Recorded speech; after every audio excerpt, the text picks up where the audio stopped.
the Ritz-Carlton was booked. My name is Matthew Kroll. And we need to work on your pitch, son. The El Royale. Bad place for a priest. My name is Shahir Dowd. And this is the only podcast about movies, specifically the film Bad Times at the El Royale. Were they bad times? Were they really bad? Actually, that would be our review, wouldn't it? Was it bad times or good times? Well, I mean, we can't just say that up top. If we did, we could just end the podcast right now. This could be the short episode. Bad times at the El Royale. Good. See ya. Yeah, no, we're not doing that.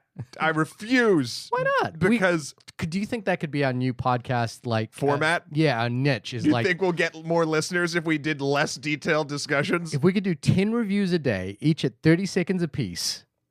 Or 10-second reviews. This is what I'm saying. I think we need to copyright this right now. 10-second reviews. I think they've done that before. I think 13,000 people have done it, where we are the only podcast about movies. So I don't want to give up that thing, because the second we leave, another singular podcast will take over. Right. Do you think? Yeah, it's amazing how we've been doing this for almost two. It's been 3. It's been 3 years. Really? Think about it, because this is episode 184. Right, and nobody else has come up with a podcast at this point, which is disturbing. I mean, listen, there's lots of film adjacent podcasts and things. I think it's just because we're so good at this. We're really good at just talking about how good we are. I know, and also rambling to avoid talking about the movie. Well, I'm not avoiding. You wanted to talk about it less. I want to talk about it more. Oh, don't do that. It's not a he said, she said. What's mine? Hi everyone, welcome to the show once again. We've checked in. We have our rooms. I'm staying in the Nevada side because I like to gamble. I'm gonna go California, which is sunny and bright, and Nevada was optimistic. That was always weird. I was like, really? Nevada's optimistic? I guess if you're gambling, you have to be optimistic. You better be optimistic. But I just always thought California was let's head out west to California. That's where the optimism was. I mean, sure, but maybe because Nevada's kind of on the way. Right. So you're getting there. You're optimistic to get to California. Yeah, maybe. Side note, so something if you haven't seen this trailer yet or anything about this film, but would be odd at this point, but it takes place in a hotel called the El Royale, more of a motel really, but I found out the distinction of that. What is it? A motel has rooms that are accessible from the outside. Mm-hmm. Hotels have rooms that are accessible from the inside. Yes. So it was a high-end motel that basically the gimmick of it was the center of the hotel had 2 wings branching off the side, had the red line from the state, from the basically state lines of California and Nevada. Mm-hmm. Shahir, I believe it's in Tahoe. Yeah. Have you ever been to Tahoe, or have you ever done this exercise of standing on the line of a state that's well marked? I have been to Nevada, and I have done that drive. So I've done that trip where you basically stand on a point and you're in 3 states at once, and it was California, Nevada, Arizona. I've done that. So I went to Tahoe once, and I need to go back. I went in my early career at MTV, and I was fascinated by the fact that you could actually, on the Nevada side, just go gamble, but then on the California side, you could not. There were sort of especially different rules, and I did the thing that a lot of characters do in this film, and I walked the line for a long time. There's something. Look, it's completely arbitrary until it's not, I guess. But I like things like that. I like symbolism, and not even symbolism. I guess this would be symbolism made real. This would be here's a hard example of an imaginary thing. I would love if on one side there was a slot machine and you could throw coins at it from the other side, but you couldn't keep the winnings if you won. You got your next big money making idea. I'm snapping with these things all today. Firing on all cylinders. Anyway, I was just curious because I had something that drew me to this concept even before I even realized who was involved with it and all that jazz. Is just I've always dug that weird arbitrary thing in the United States. Yeah. It's just a fun, stupid nonsense thing, and I dig it. But this was a film that we had talked about, and I think we got particularly excited about because the director is Drew Goddard, and that I think in the nexus of films that we both unabashedly love, which is a very, very small Venn diagram. It is a tiny, tiny sliver. I would say on one end of it is Fury Road, and probably at the other end of it is another film that we have never discussed on this podcast other than to say, oh my God, I love that movie, and that is Cabin in the Woods. Yeah. I think we were both like, oh God, the guy who did Cabin in the Woods, which is a really exciting moment for us. Yes. But just to swing back to our listeners for a second, I just want to shout out a couple of tweets or a tweet about our Predator reviews. Oh, wow. And this comes to us by @drivenbyTatiana. And I'm going to say she, definitely agree with several points made. Bland white man lead, empty use of mental illness and disability, and incoherent plot. I think that's a movie that the further we move away from it, the less we the less I think about. I mean, I've never thought about it. I haven't thought about it much again. Yeah. Again, I don't disagree with that tweet. Let's just say that. I also wanted to point out one thing that nobody had mentioned in our review, in talking and discussing our review of 22 July. Oh. But it's something that I kind of thought about a lot because I started reading some reviews after the fact. And it's something I've talked about on the podcast a lot, but didn't mention on that particular episode. Okay. Which is a particular pet peeve of mine, which is foreign language films that are spoken in English. Oh, yes. That is a real big pet peeve of mine, and it's something I didn't mention. And I was reading a lot of reviews saying, people saying this is a real that is just a line they can't cross, particularly for this particular tragedy. Because the analogy they mentioned was, imagine if a French company decided to make a film about 9/11 and had all the Americans speaking French or something like that. More companies need to do things like that. Yeah, I think that would learn us a lesson. It would be a very expensive middle finger and sort of a teachable moment. Hopefully, of course, in this day and age, no moment is actually teachable. People just reject it outright. But I would like to see. It would be a very expensive jabbing at our cultural identity of taking every other part of the world and telling stories through cinema in English. The only thing I would say, I think I had just let that thing slide for some reason, and maybe this isn't an excuse, but we just watched the film and then walked into the review the second after, so I didn't have time to kind of process that. But it's a good point.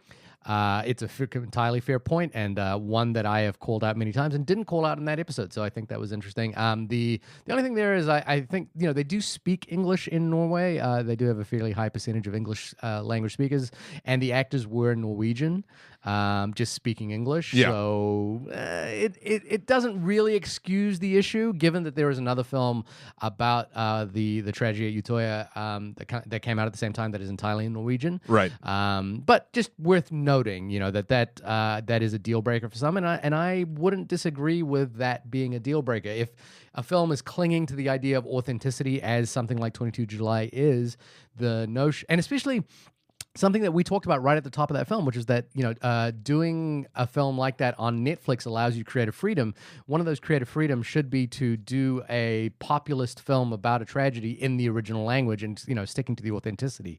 So I think that is food to chew on. I still think it's a very good film. Oh yeah, it shouldn't make anyone not watch it. I don't know about that. Really? Because that is a real pet peeve of mine. It is a real pet peeve, and I think it's a legitimate pet peeve. Again, if authenticity is the thing you are clinging to, that seems to be a major piece to not have. Let me be devil's advocate for a moment, because I agree. I think it should have very well. Horns, I mean, it's all outfit. here. Yeah. A very, very deep V I'm wearing now. Is there an argument for, and shoot this down if you find the hole in it. Right.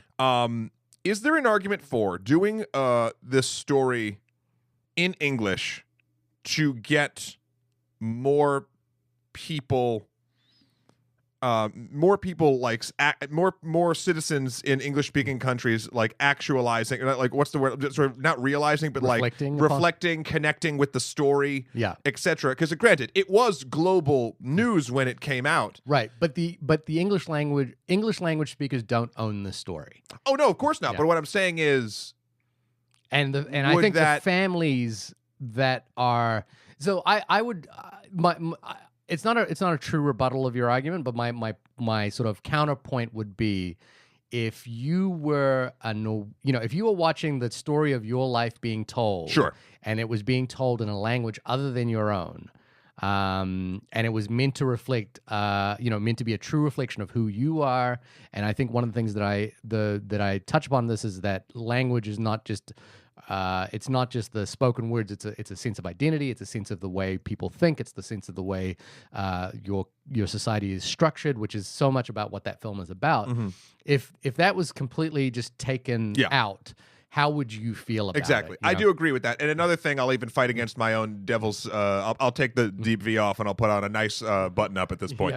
Yeah. It's also on the backs of every other movie done in England. Like it's now become it's an issue because it's incredibly consistent too. Yeah. Like there's okay. Yeah. I mean, again, I stand by our review and the comments I made about the film is just something that I reflected upon a little bit later on that film. Gotcha. Well, speaking of reflections, there's a lot of reflections. There's a lot of reflections. Sometimes only one way, two way, maybe even three-way reflections all throughout this film. You can reflect on any film that you want to talk to us about by emailing us at onlymoviepodcast@gmail.com or connecting with us on Twitter at onlymoviepod. We love hearing from you. Also, if you really want to get deep into reflections of what you think of this show, there's so much ham in this room. Right go to the iTunes page, just slice open your ham, cook it up to however you want, and give us however many stars out of cookie cutters in the ham. If you can actually just put it on your screen, we would greatly appreciate it. So, Bad Times at the El Royale. Okay, tell us what the IMDb synopsis of Bad Times at the El Royale. I'm gonna just to kind of put us in the right place, the right state. Yes, one of two. Yeah. 7 strangers, each with a secret to bury, meet at Lake Tahoe's El Royale, a rundown hotel with a dark past. Over the course of one fateful night, everyone will have a last shot at redemption before everything goes to hell. Hell, a place in the middle of the desert. Yeah. Okay. Yeah. I mean, that's a little more mouthy and a little more dramatized than I'm used to with dramatized? These. Yeah. Dramatized? Dramatized. Yeah, that's what I said. Don't rewind it. I said dramatized. Dramatized. This is. I gotta stretch out my drama sides. Okay. Yeah. In this movie, I guess we'll just sort of get right into it. I dug it. Ooh, hot take. Hot take. It's funny because we watched it and we didn't talk about it at all, and we've had some time, and so I actually didn't know where you sat on this film. Yeah, no, I overall dug it. I have problems, as I often do. Yeah. But it was. This is what I'll say. It was too much of what I wanted it to be. Okay. If that makes any sort of sense. I mean, with the pedigree of Cabin in the Woods. Right. This felt like a natural extension of that kind of storytelling, like machinations on machinations, like sort of like the intrigue of something and something connected underneath it and blah, blah, blah. But sometimes the path that it took once it hit one of its sort of swivel points, I feel like it just went on a little too far or long, and like it never derailed, but it definitely did, like, in New York City when you're waiting for the subway and you lean and you look down the track, like to see if the train's coming. This felt like they never fell in the track, but like they had to hold someone's hand to like really lean off to the side, and then eventually they came back to what they were trying to say. Okay. I loved the look of it. Yeah. I thought the lot of really nice cinematography, framing, symbolism, lots of really great stuff there. The main lobby of the El Royale was beautiful, amazing, and I love great sets like that. And they used most every part of that set, which was nice. Acting, I dug. It was all. speaking of ham, a little bit hammed up, of course, throughout, but it was consistently ham, and therefore, and it had John Hamm in it. Yeah. So lots of ham, but they never wavered on tone. Yeah. So that's something where I connected. It never threw me off. Yeah. Lighting, I thought the lighting was actually absolutely wonderful, especially in the various rooms. The only thing that I'm not even sure if I enjoyed or not, I was trying to think about it this morning, was the actual structure of the story. Okay. Because it's told it does that thing that sort of has become, I feel like, prevalent in this sort of like twisty turny. I think in the Tarantino world of filmmaking. Yeah, where revelations come and then the story stops and backs up and goes to a different character's point, because there's 7 different main characters. It's also chapterized, which I think is the main way of doing it. Some of those worked for me, some of them didn't. We'll get into it. But yeah, overall, I really dug it, and I'm glad I dug it because it was getting such middling reviews. I think it's not doing great on good old RT, but it's not doing bad. It's like 78%. Okay, but the thing here is, I think that people who don't like it really don't like it. It's not a middling film. You know what I mean? Yeah, I got that. What about you? I feel like this is a film I still need some time to sit on, because here's where I will sit on it right at this particular moment. Okay, is that I did enjoy it. I don't think it works. Okay, I think it kind of falls apart pretty rapidly towards the end of the movie, and ultimately, I think my issue with it is I don't think it has too much to say beyond unraveling the story of these characters. Right. And agreed. And which is frustrating, because the film sets up so much symbolism and it's so obviously told in a very particular way that you're wondering what the point of that methodology of telling is. And ultimately, all roads kind of lead nowhere for this film. Now, that's it. I thoroughly enjoyed the ride. I was 100% on board for this movie. I think the first third of this movie is excellent. I thought it took the kind of twisty-turny thing that Drew Goddard did with Cabin in the Woods and refined it. So it felt, whereas Cabin in the Woods was a little messy, grungy, grimy, sort of pulling, it felt like you were just kind of like swept up in it all. This felt very refined and pronounced, and those opening sequences with like where we're tracing out how the hotel works. I thought were just extraordinary pieces of storytelling.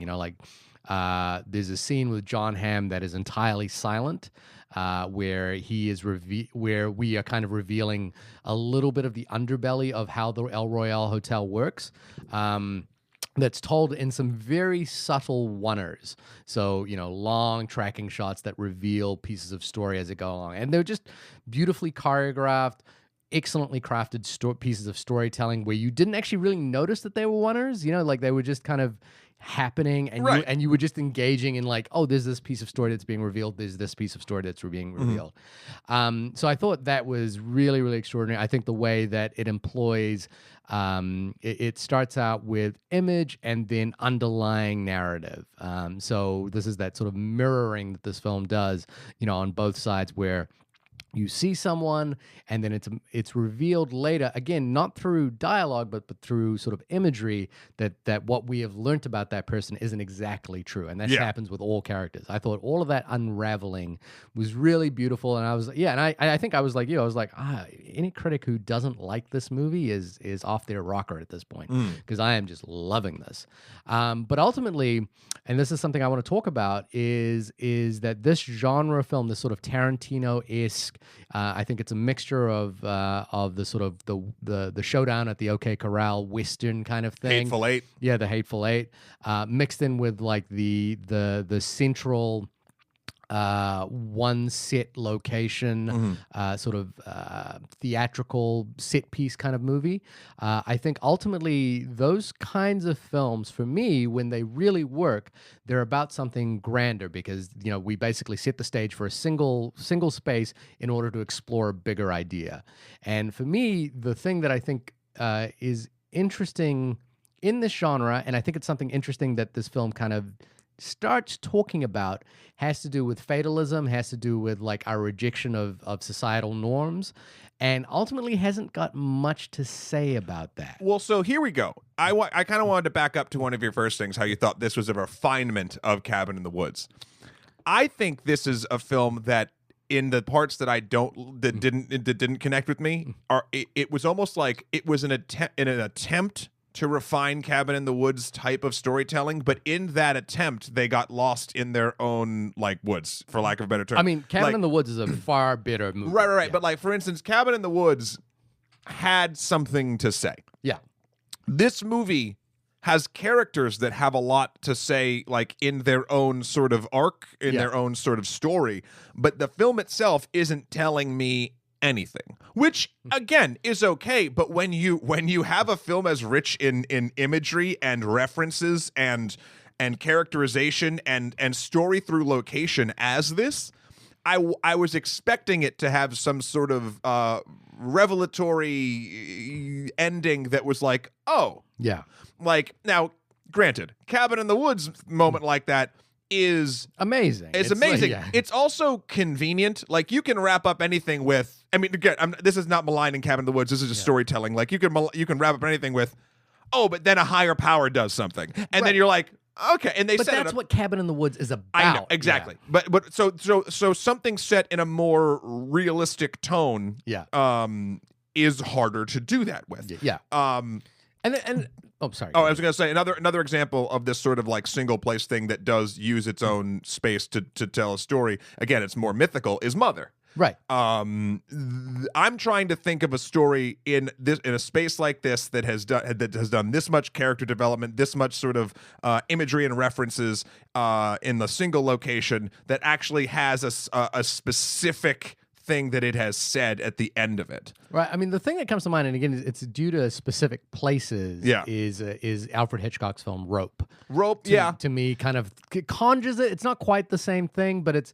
And I didn't like The Hateful Eight very much. I think The Hateful Eight kind of, for me, fell apart in ways that were very disappointing. But I think The Hateful Eight had something to say, because ultimately what happens at the end of The Hateful Eight, and this is spoilers, non-spoilers for The Hateful Eight, is that we see a reflection of Americana at that time and its response to race. And that becomes the prevalent theme that connects those characters in a sort of interesting way. I think that my issue with El Royale is that there is a conversation that goes on in this film about living beyond the norms of morality that these characters are all engaged with and are all wrestling with, that ultimately doesn't really go anywhere in terms of this conversation. And there's a couple of points, a couple of things that are really. This movie does a lot of work in terms of introducing side story points that are hopefully going to connect you to what's going on in the main storyline. Like, we'll often flash back to like a very distant flashback about how this character ended up here, and basically looking at the exact thing that it gives you a piece of information that you need to know in order to connect what's happening right now to this person's past.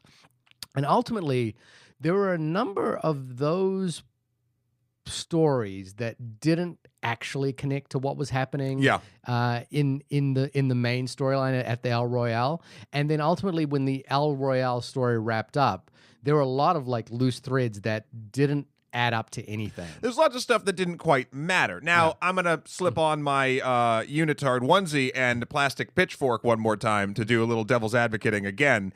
I like this outfit on you. Sometimes, thank you. It's slimming. Sometimes when films like this are too much, like all the pieces fit together too well in a way, I don't like them, because it becomes expected. It becomes not really a journey that my mind is interested in, like trying to deconstruct. Right. I do like a red herring here and there. I like things thrown in that this film feels very much like this is the title is exactly happening what we see on screen. This is just one bad night at this hotel. Yeah. And it just keeps getting worse based on, history brings it in, but also each character brings their own baggage. And a lot of times that baggage comes to haunt them. Right. So I didn't mind the listlessness at which it told us the sort of clues. What the stuff that sort of bothered me a little bit was when it would make really cool references, make things that are like apparently important to the characters in the story because they would be to any character in the situation. And in this, I'll start talking a little bit. This is a minor spoiler. They at the El Royale, it's actually what I guess a government basically recording place. Like it's basically a place where the government could keep tabs on famous people or high senators, etc. They'd go to the El Royale. There were secret rooms where they'd be filmed, and then the bellhop would send the stuff back to Washington D.C. There's one particular tape that, while I don't think it's problematic that's in the film, everyone is sort of like amazed when they find it. Yeah, and I took that as it's JFK and Marilyn Monroe. It's probably the other one that I thought would be interesting if it was MLK, Martin Luther King. Oh, maybe because there was famously a tape that the FBI made of Martin Luther King having an affair, and they used it as leverage, and I think they wrote him a letter and said, "Kill yourself," because we have this tape of you, and I thought that would have been interesting, but again, the film doesn't explore that. The reason why I think it is them is because out of all that, there's like they do a pan shot on the wall of all the famous people that stayed there, and there was one of JFK and Marilyn Monroe. It makes perfect sense. Yeah, if it was. But there's a moment when Jeff Bridges' character, Father Flynn, also great Tron reference, great Tron reference. Which I loved. They might as well call him Father Dude. He's like, oh, they made recordings. He's like, did you keep any? Did you keep any? Yeah. And he's like, I kept what the bellhop says, oh, I kept one because I couldn't turn it in. Yeah. Now that moment felt very both character, like Jeff Bridges' character, felt a little out of character there when he ran to get the tape because I at first I was like, oh, he thinks that the thing he's looking for might have been on that tape and he could figure out where the room is, but it doesn't really feel that way. And then he looks at it and he realizes what it is and he keeps it. Yeah. Like there's moments like that not only don't connect or don't go anywhere, but like they don't quite narratively make sense either. And this is what it is. If they just dropped them, that's okay. That's a red herring. That was meant to throw us off and we're moving forward. But it feels like it keeps dragging a lot of that sort of stuff along with it, trying to tie it back into something that it never actually does or like the meaning of the film is alluding to. Like it's just like, it's literally the equivalent of just like, this is a harsh analogy, but like toilet paper on your shoe. It's just sort of like dragging it in the bag. You're like, oh, I thought I got that. Son of a, like, it doesn't do anything. I think what it is the film it's kind of, the film is kind of a chessboard, a puzzle box, with all these characters, that Drew Goddard is moving around in places, and that sometimes he just needs this character to move this object into this space. Yeah. But he doesn't give you enough reason for that character to do that. And I think that Jeff Bridges, wanting the tape so desperately, it doesn't kind of mesh with the narrative that he is a old bank robber who might have Alzheimer's. It doesn't really make sense of it. The one I couldn't quite make sense of myself was Darlene, played by Cynthia Erivo, smashing Jeff Bridges over the head with a bottle. It's like, I get it, but the movie didn't quite give me enough information to like really understand that moment. I was like, oh, the only thing I can gather here is she saw him like putting the stuff in her drink, right? And that caused her to like violently, like smash him over the head. Suddenly, making this sort of like kind of amazing action movie decision to like take off her shoes, run towards him, smash him over the head with a bottle in an instant. And I was like, that feels like a moment where a flashback would really help me in that moment. Yeah, because at first I was like, oh, well, they just did it that way because it was a very visceral moment in the theater. Really like everyone was like, whoa, and I loved it. Yeah. And then when it didn't quite explain why she did that or what she saw or how she knew it, And again, this is where I feel like the refinement kind of knocks it a little bit too far in the wrong direction. Like, this movie's long. It's like 2 hours and 20. Yeah, it drags as well towards the end. So why not use some of that runtime to, like, it's not like they needed to get this down to a cool hour 40 and like whatever, like that. Even like I could almost forgive if you weren't going to like just sort of like really like lie around in the thing you're making. Like, you could fit that in, like. And so I don't know why that was sort of a choice. But again, the moment itself is absolutely fantastic when you experience it. Yeah, I think it's a fantastic moment. I just it's one of those ones where there's so much explanation in this film of backstory. Yeah. That when that happened, I was like, oh, I am missing something here. And I think, your point about Father Flynn and the tape or the film. Yeah. Is a similar one where it's like, oh, what am I missing here? Like, why does this have to happen like this? And I think it's just that case of characters needing to move in place. Now, again, the sort of craftsmanship of in how this is executed is excellent. Yeah. It really. I hate reading these reviews that are calling this subpar Tarantino. I think that's really dismissive in a way that is unfair to how good Drew Goddard is as a filmmaker, and it just doesn't mesh with like how well this story works, and also how few films are like this. There's a scale. Let's look at Goddard and Tarantino. Tarantino, so much of his work is genius. Yeah. But what he does do is he leans on his strengths. Right. He leans on style hard, and then sort of does structure, I would say, secondary. And any problems with his structure that happen in the movie, a lot of times you can basically overlook because of how stylistic and cool it is. Yeah. In this film, I feel like how do I put it?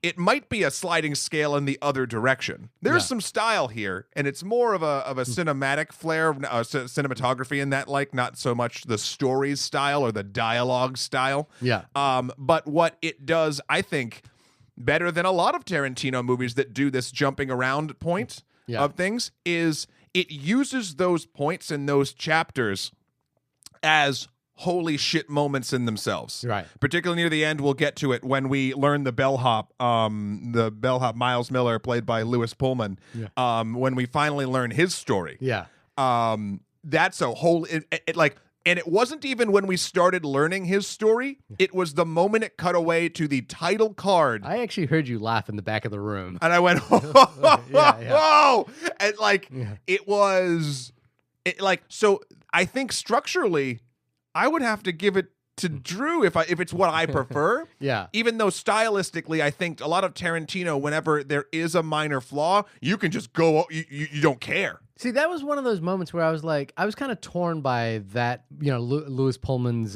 character story. There, I was like, I really loved when he's explaining to Dakota Fanning's character what he's seen in this hotel. Yeah. I think that was like horrifying, and you really got a sense of like the breadth of it. By the way, just pointing out at this point, we have gone full spoilers, and I don't think we called it up front, but we're deep in spoilers. Yeah. We've been doing mini spoilers, and now we're full blown full spoilers. Yeah. But so I loved him just describing the horrors that he's seen. Yeah. And I thought that was like, to me, that was motivation enough to kind of really understand who this character was. Mm-hmm. Then to like I like the chutzpah of having a backstory that is a war movie, like all of a sudden, and like you there's this like wide extraordinary shot where like you see like a helicopter, a downed helicopter and extras lying out. That was numb. Yeah, and I love that this film was like, oh, all we're gonna we're doing this big war scene to basically explain to you that this dude's a sharpshooter. Yeah, and has killed a messed up sharpshooter, and has killed a lot of people. But I was like, I don't know if I need all of this to just explain to me that he's a really good shooter. Like, I like that I needed it. I didn't need it. What I needed because to me the bigger problem is the end of the film hinges on this catharsis between Father Flynn kind of taking the role of being a priest when he's not actually a priest, and Will lying on the ground, giving a confession. And I didn't feel like that moment really landed because I was still unclear of the choice of the reason we got to that scene being the catharsis of the movie. Like I didn't see that scene actually work. Here's the problem. Here's why it doesn't work. Although I like it on paper, and I like everything about this. I like on paper. But here's why it didn't work. Miles's story isn't the story of the film.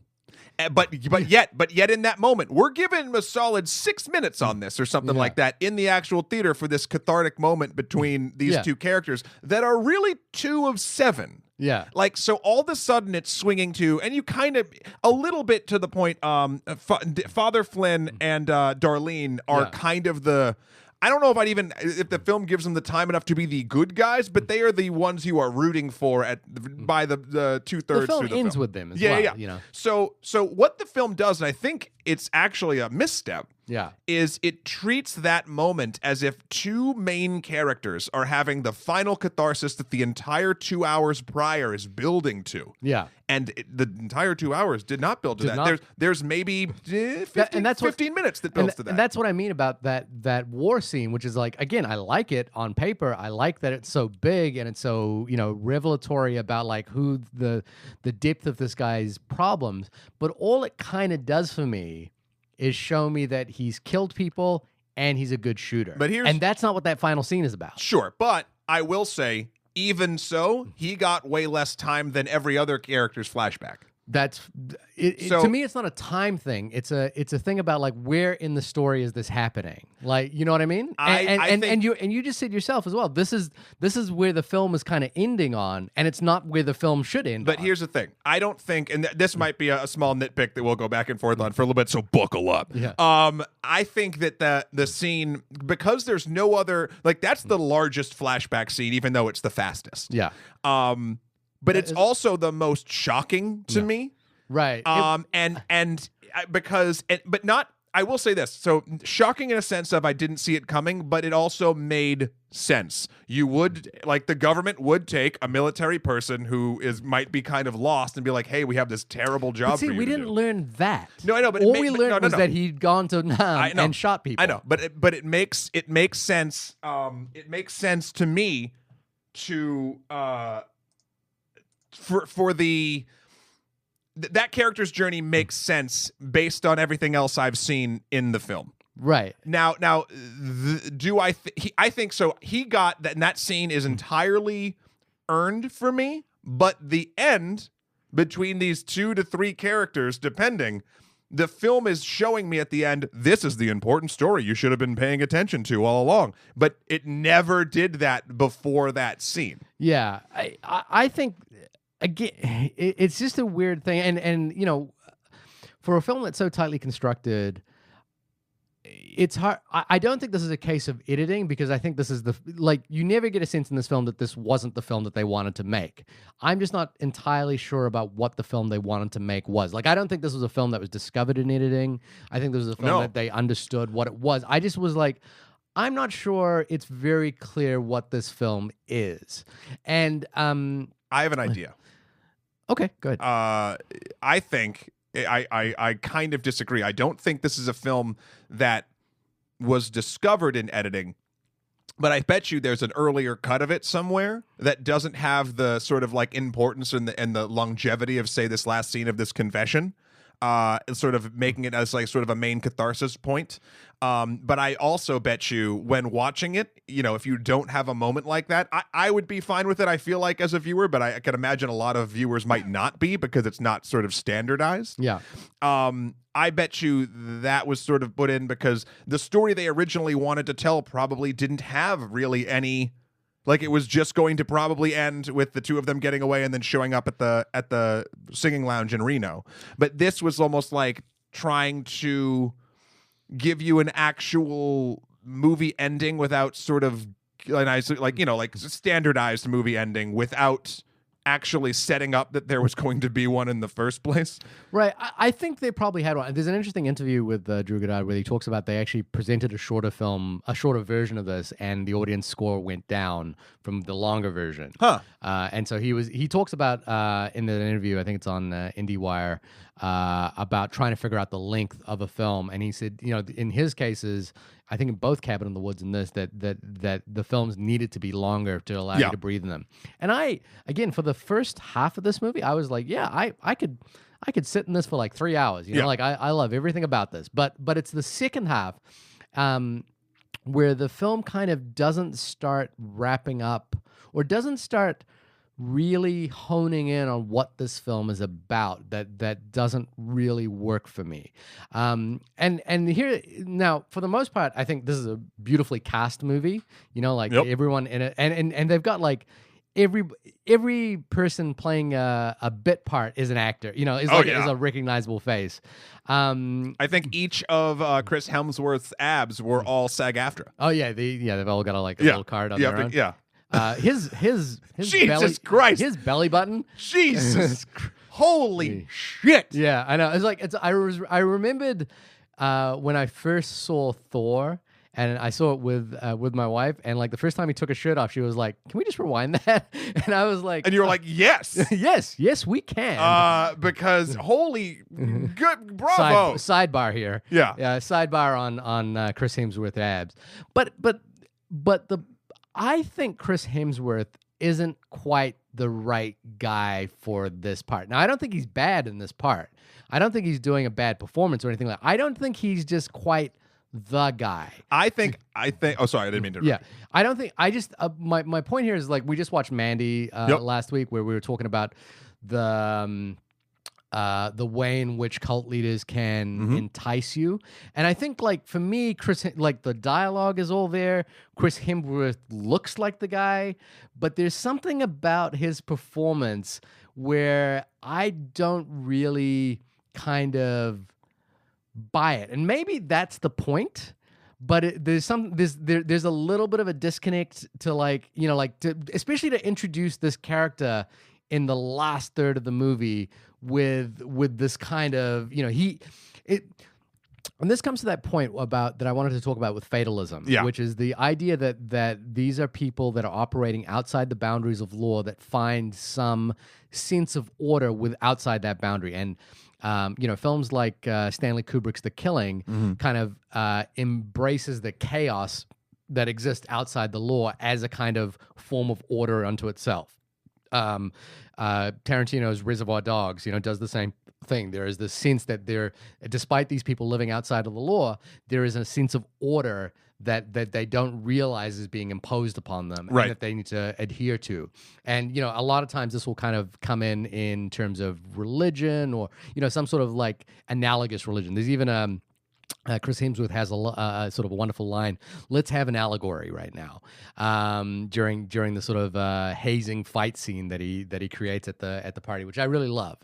And but so this character comes in, and he is gonna be, up until this point, we've got all these kind of disparate characters kind of moving in all different directions, kind of oddly. And this character is gonna be the unifying factor. He's gonna be he should be narratively the thing that brings the film together. Like brings all the characters, brings the hotel, brings everyone to a point of focus to end it. But the problem is he really only is connected with two of the characters. Yeah, and he doesn't, even his sort of philosophical ideas, like he has this, his speech about we're going to play a game, you choose good or bad.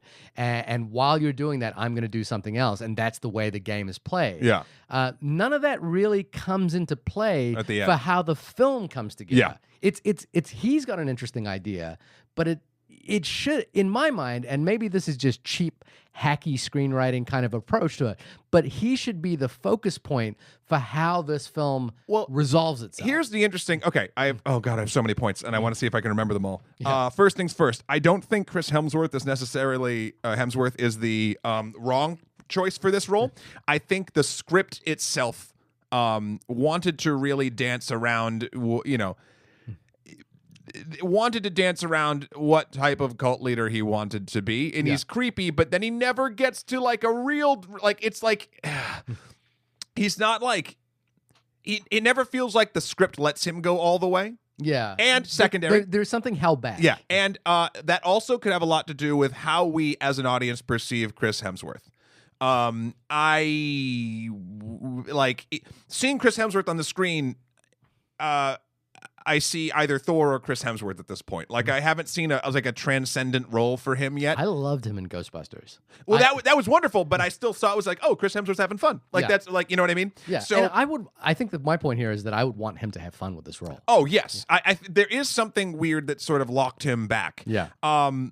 But I think now that we're sort of discussing this more, when I first saw it, I absolutely agreed with you. I'm like, there's no transitive through point of his philosophy that he's bringing to this last big epic sort of ending of the film. Right. You know where I think it is? Yeah. I think Darlene actually uses it against him. She says the most interesting thing, the most interesting counterpoint to him. But it's not, but here's the great part. It's not a counterpoint. It's his doctrine. And the problem is when your doctrine is you have two options, but I'm going to do a third. Yeah. That can always be used against you. Yeah. Because the option is then at that point, my new doctrine or the old doctrine, I'm going to do something else. So, and that's kind of what she does. Now, granted, this is the same problem with the confession of Miles to Father Flynn. The movie doesn't set up that this is narratively important for the through line of the piece. Yeah. It's almost like it's traditionally sort of two stories smashed together and we don't quite have all the pieces for the beginning. Yeah, there is just a sense that something is missing here. But I want to try and unpack what his philosophy on life is, because he's on the one hand, Billy Lee, his character, is clearly a charlatan. He is all the ways that cultist leaders kind of are, which is that they believe they spout, and this is what Darlene says, they spout words, but all they're doing is really using it to fuck women. Yeah. And this was true of Charlie Manson. This is true of Billy Lee. And I love that she says that to him. But the thing that really held me back on this as well, I was like, oh, it's really cool that Chris Hemsworth, the star, like one of the big franchise stars of Marvel, is kind of ducking in to do this really weird performance. Yeah. And I kind of wish that he allowed himself to be fully ugly. Not ugly in terms of the way he looks, but a fully ugly human being. Yeah. And what I wanted was, it's really odd to say, but race is kind of in the ether of this film right from the beginning. Like even John Hamm says, who would have thought a Negro would be here to right. At this particular hotel. And I would have, and it's very prevalent that this is one of the things that's true of Charlie Manson, which I think, Billy Lee is sort of molded in, as well. A couple different ones, but yeah. Yeah, especially with the girls that, and they killed at a house, which is reminiscent of Charlie Manson's murders through Hollywood. One of the things Charlie Manson was really famous for is he was a racist. He was 100% unabashed racist, and one of his main goal was to start a race war. And I would have loved this moment between Hemsworth and Cynthia Erivo to kind of break down into that, because then you would have really seen the depth at which he was a false prophet. Like the depth at which he just hated people, or the depth at which he just didn't believe the things that he said. Like how easily his philosophy on like God and hate and choices and fighting, can kind of break down. I think that to me that was in the ether, and I kind of wish that the film was there. And I, there's that thing about like whether the film was holding back. I was like, oh, I wonder if it's just a case of like Thor can't do that. You know what I mean? In a movie? Here's the thing. I think it is more that, and I don't fully agree with like using like, yes, that is 100% a card they could have taken. 1960s African American woman in this hotel room. But nothing. And again, this would have to be something, and the film doesn't do this great, that they sort of set up. I feel like a little bit more in the beginning than they do, either in some of his flashbacks or in that scene near the bonfire, or like, something like, just because sometimes that, like in this particular scene between the two of them, it could be done exactly the way you're saying, where I feel like it would be apt.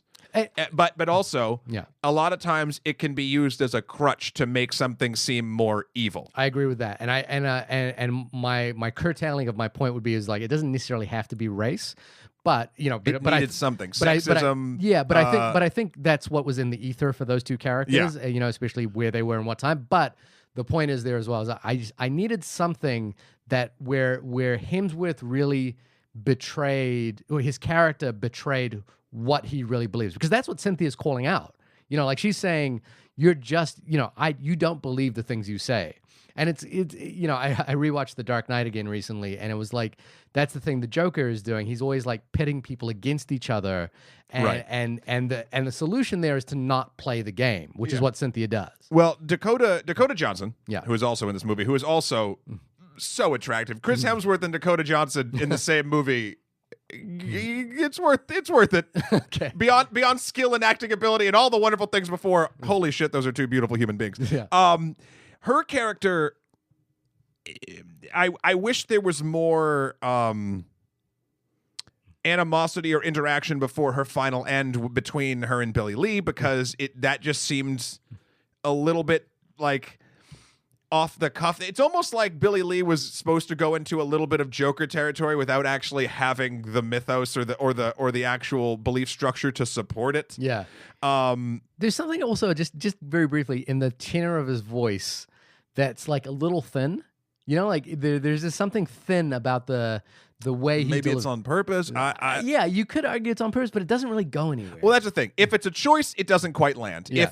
If it's something muddled up in the cultural zeitgeist of Chris Hemsworth and how we experience him, it still didn't quite land. Yeah. But oh god, I feel like I'm shit talking at this point. Like, I dug it. Like, I really did enjoy my time there. I'll say this straight up, and I know we're kind of coming up to the end here ish. I would like to see this movie again. I will rent it or get it when it comes out. Because I want to see if it was just things that I could have, like maybe small things I missed, or something that could help sort of knock back any of my small, well, not necessarily small, my regular sized critiques, my issues I had. Yeah, I think the point here is as well is that I say this. There shouldn't be like a forgiveness to the film, but there are so few films like this right now that I'm excited to talk about this movie, even though ultimately I don't think it kind of works. Where there are other movies we've done where, I don't think work in the same way, but I'm not as excited to talk about. I think this film is very well crafted, well put together, and I think it is.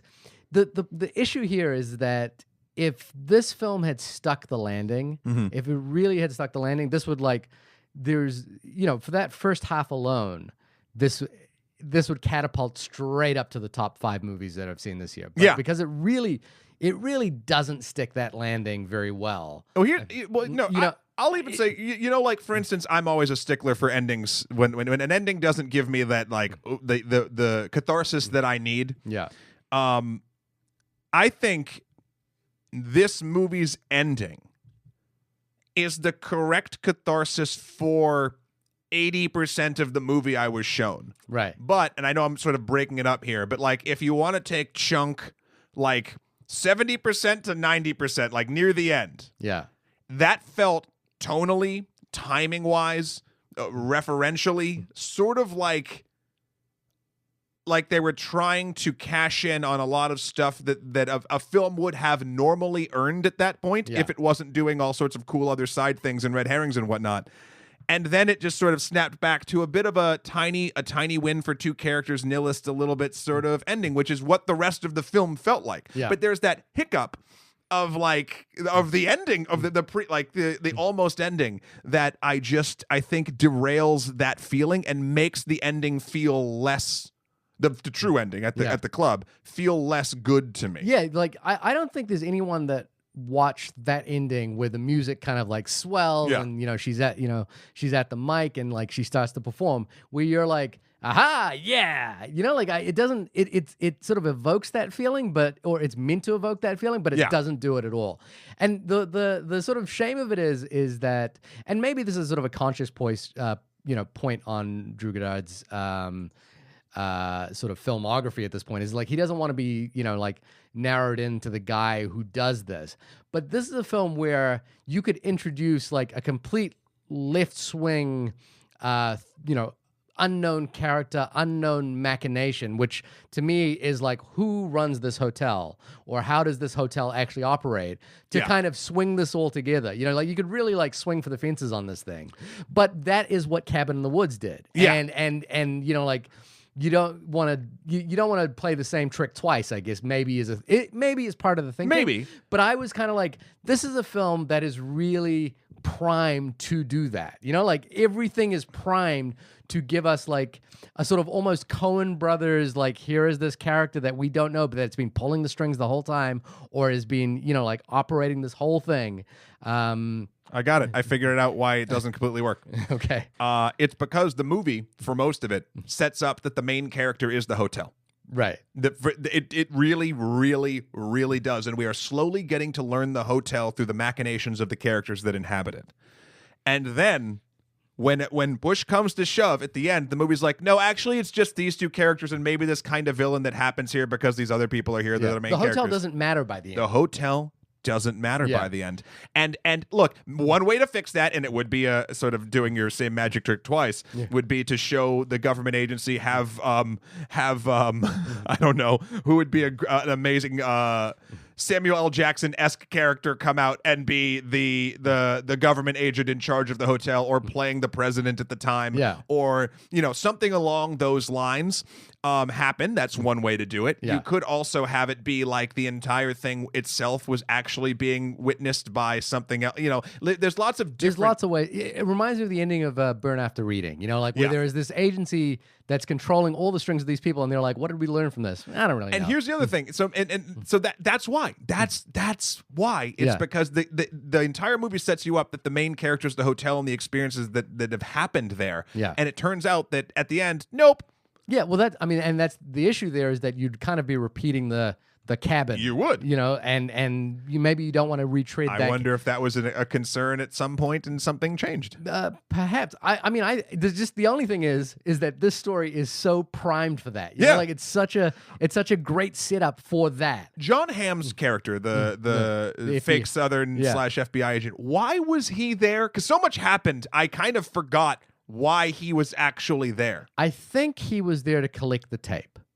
I think he was there. That makes sense. He was there to find the tape. Because, that makes sense. You know, he's in there and he knows that the room is bugged. And he does. When he finds the secret room, he goes and opens the canister to make sure that see if there's tape in there. Yeah, and then the interesting thing that happens to his character is he's instructed by the government to like not interfere with the kidnapping that's happening in the process. And he like takes it upon himself to do that. And in a way, that should kind of set in motion a lot of things, and it does, but it has no connection to the end of the movie.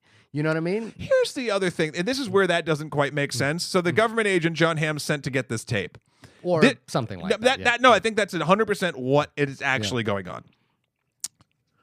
Why send him now? Like JFK or whoever, this hotel is run down. They haven't been there in a long time. Yeah. So they're just going to go there and hope that there's a random tape that's the guy they hired maybe kept when he said that there wouldn't be after like 4 years and this thing is in decline. So, well, there's I think the backstory of this film is the COINTELPRO controversy where because Nixon is on screen as well. Yes. So this is in the Watergate era. The idea of surveillance is very prevalent in this movie. Is that perhaps a tape, if it is JFK, a tape of JFK can tarnish the image of JFK enough to help Nixon win a re-election bid. Sure. Or to, you know, like, because that's something that that Billy Lee says as well. It's like, it's not that he that he had sex with this woman. It's that this could change the image we have of a person who's already dead, because they all acknowledge the person on the tape is dead. Yes. So it could be JFK, RFK, Malcolm X, Martin Luther King. Yep. And it unfortunately, but like you say, it's not relevant to the way the film actually ends up. The other thing is, I thought the opening sequence with Nick Offerman's character burying the money, I love that opening sequence. I thought it was so good.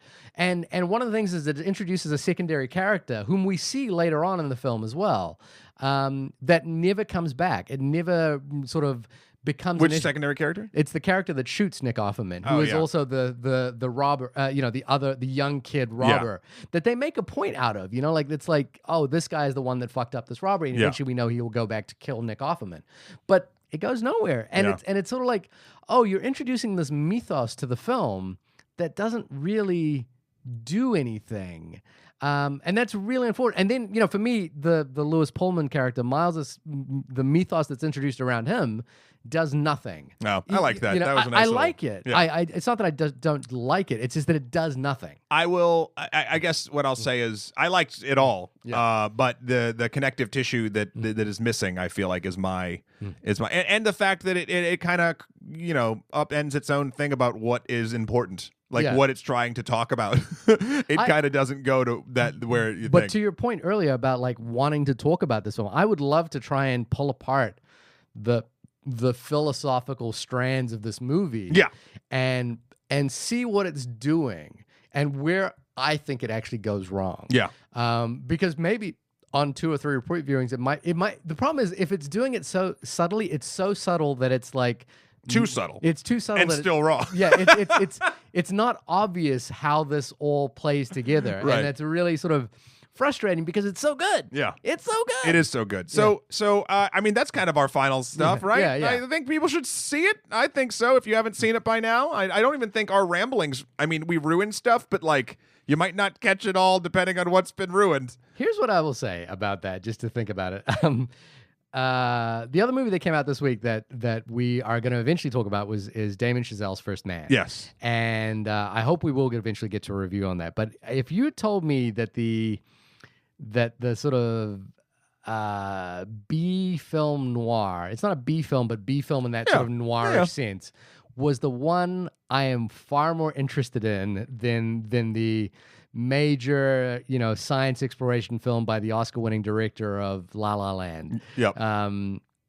Was the one I would be far more interested in talking about. I would have been really surprised because I was eagerly anticipating First Man, and I've seen it, and I don't want to give away too much about my review there. But it's so interesting that this is the film I really, really want to talk about, and I want to have more time to talk about it. Yeah. But so if you have seen this film, please, and have thoughts about it and why it does and doesn't work. Maybe you have a rebuttal for us on terms of why you think it does connect. Maybe you think it works perfectly. Maybe there's something that we have not uncovered. Possibly a room we haven't looked through the one-way, two-way. How many ways is those mirrors? Is that a two-way mirror technically? I don't think there's any 3 ways on that. Yeah. Well, I bet you there were. Yeah. Let us know. Let us know what you think if you think we're missing things, because this, my dear friends and listeners, was the only podcast about bad times at the El Royale. The El Royale with cheese? Nah, we can't do that joke. No. Email us in at onlymoviepodcast@gmail.com or hit us up on Twitter at onlymoviepod with your thoughts on this movie or any other we have done. That's right. To discuss this. Maybe it's time to revisit The Hateful Eight. Perhaps. Shahir, when you are not holding up in some motel trying to figure out if everyone has bugged it and then eventually shooting a round of buckshot through a two-way mirror to fatally injure kind of another human being, where can folks find you? I'm implying from that you believe I am as attractive as Dakota Johnson, and you can find no pictures of me on the internet at my website, www.shahirdaud.com. That's SHAHIRDAUD. Matt, when you are not doing this podcast with your shirt off and your navel like jutting to and fro erotically at me, which I'm unable to concentrate on, where can people find you? You can find me and all of my Messiah complex, complete with lighting behind my head as a halo, at MATTHEWKROL.com for my life and works. Also, Skeldro, the number 4 PREZ on Instagram, or Emperor MSK on Twitter. Also, you can check me and the rest of the Extra Credits gang out on the Extra Credits YouTube channel. We got a bunch of great stuff. We're just finishing up. We're doing the Lies episode for Majapahit, which is the history of the specific history of the Indonesian islands and all the stuff that we got wrong. Our writer Rob gets on screen and he just lets the audience know, like, yes, we realize we did some of these things poorly, which I think is very important when doing historical, essays. Anyway, next week we doing First Man. Is that the deal? I think so at this point. I'm curious to see what your response to First Man is. And I think First Man is a worthy movie to go see at the IMAX. All right. Not a IMAX. Not a IMAX. Go if you're in New York City, go to the Lincoln Square AMC. And if you're not, use the internet and find your own. Yeah, but there's not many of them. I know. Yeah. All right, everybody, we'll have you hear us next week. you lost that, right? You need, No, I was you trying need to- is a backstory right now to tell you why you lost that. Well, it was 1992. Yeah. And I was probably in the 3rd grade. I'm bored of this backstory. And I was climbing on the tire dinosaur when all of